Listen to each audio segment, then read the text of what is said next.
के भूखे हैं, भाव के भूखे हैं मेरे राम। भाव के भूखे हैं, भाव के भूखे हैं मेरे राम। झूठे बेर सबरी के खाए, झूठे बेर सबरी के खाए, इनका प्रेम अनूठा है। भाव के भूखे हैं, भाव के भूखे हैं मेरे राम। भाव के भूखे हैं, भाव के भूखे हैं मेरे राम। हो हो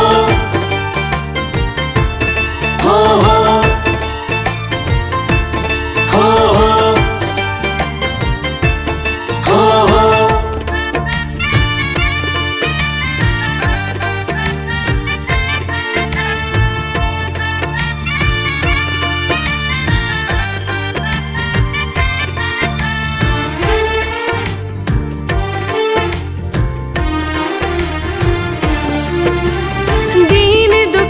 और मजबूरों का यही एक सहारा है, यही एक सहारा है। बीच भंवर में फंसे हुए को देते यही किनारा है, देते यही किनारा है। शीला से नारी बनी अहिल्या, शीला से नारी बनी अहिल्या, इनका काम अनूठा है।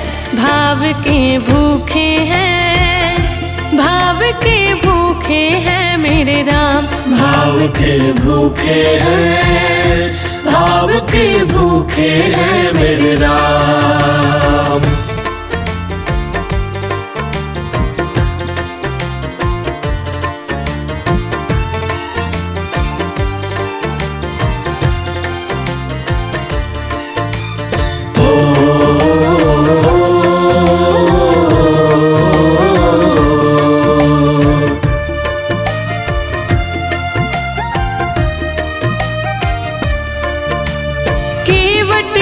निषाद राज की भक्ति दुनिया जाने है, भक्ति दुनिया जाने है।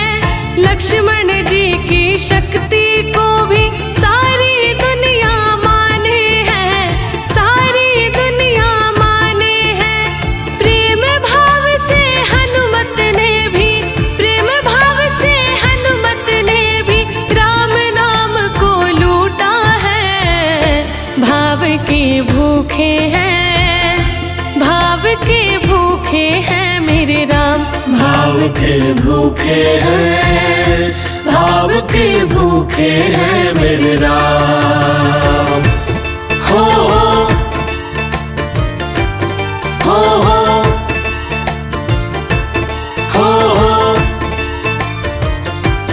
हो हो।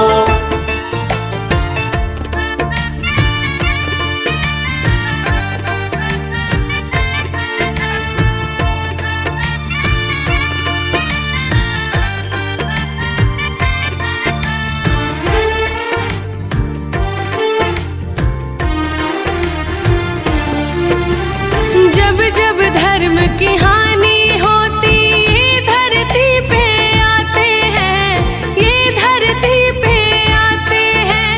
कभी कृष्ण कभी रामा बनकर सबके कष्ट मिटाते हैं, सबके कष्ट मिटाते हैं। जोड़ लेना राम नाम से, जोड़ लेना राम नाम से, जग से नाता झूठा है। भाव के भूखे हैं, भाव के भूखे हैं मेरे राम। भाव के भूखे हैं, भाव के भूखे हैं मेरे राम। झूठे बेर सबरी के खाए, झूठे बेर सबरी के खाए, इनका प्रेम अनूठा है। भाव के भूखे हैं, भाव के भूखे हैं मेरे राम। भाव के भूखे हैं, भाव के भूखे हैं मेरे राम।